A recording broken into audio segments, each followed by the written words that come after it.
Joining us today to give us some of her insights is Dr. Sheri Robb, professor at the Indiana University School of Nursing. Welcome, Dr. Robb. Thank you. It's great to be here. Thanks, Sheri. So tell me a little bit about all of the conferences that you go to. I suspect tend to be relatively focused, or as we say, siloed. This Vatican conference brings people together from all kinds of fields, worlds, and disciplines.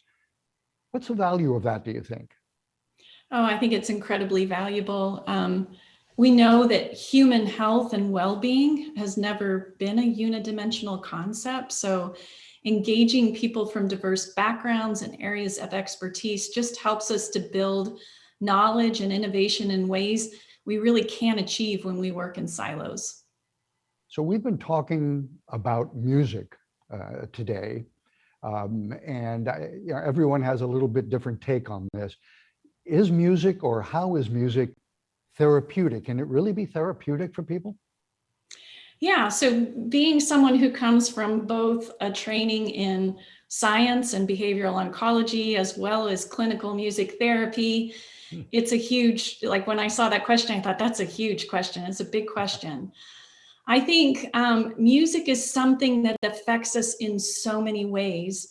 And we're just now beginning to understand how music affects us at a neurologic and biological level, but it also touches almost every aspect of our life.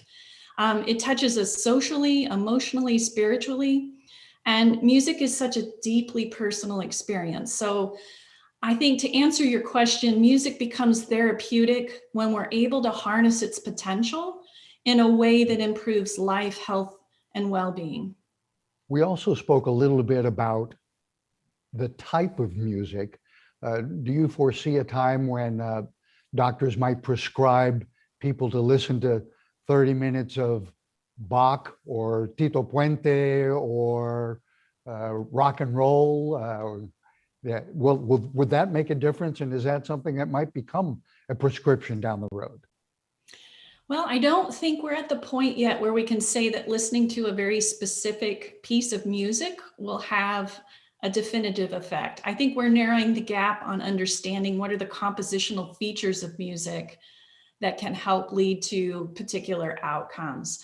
But I think we can say that engaging with music that's personally meaningful and that makes you feel better is something that can affect your health and well-being.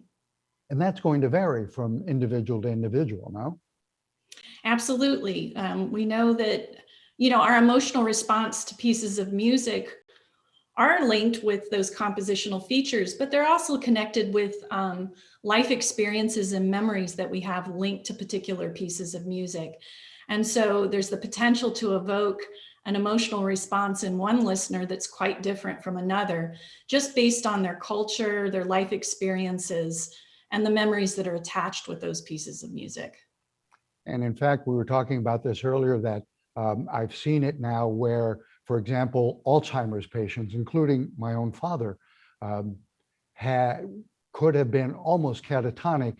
They put earphones on them and play music generally from their childhood or from young adulthood. And then they suddenly come alive and start moving. It accesses something in the brain that was shut off by the disease process. Yes, and it's a very exciting thing to watch. We see similar things with stroke patients as well, who may not be able to speak, but then when you sing a song that is very familiar to them, or even text that's deeply embedded in maybe their former occupation or things that they were doing, they're able to access that more quickly. So it has great potential for keeping people connected, even as people with Alzheimer's or dementia may start to lose recognition of people. It's a great way to keep them connected with loved ones in a meaningful way through music. And then in the stroke scenario, harnessing music is a way to help with rehabilitation, rewiring in the brain, and gaining some new skill sets. And the beauty of this is that it's an intervention with virtually no downside. Dr. Sheri Robb, thank you for those insights and that information, and we hope to be putting it to use. Thank you.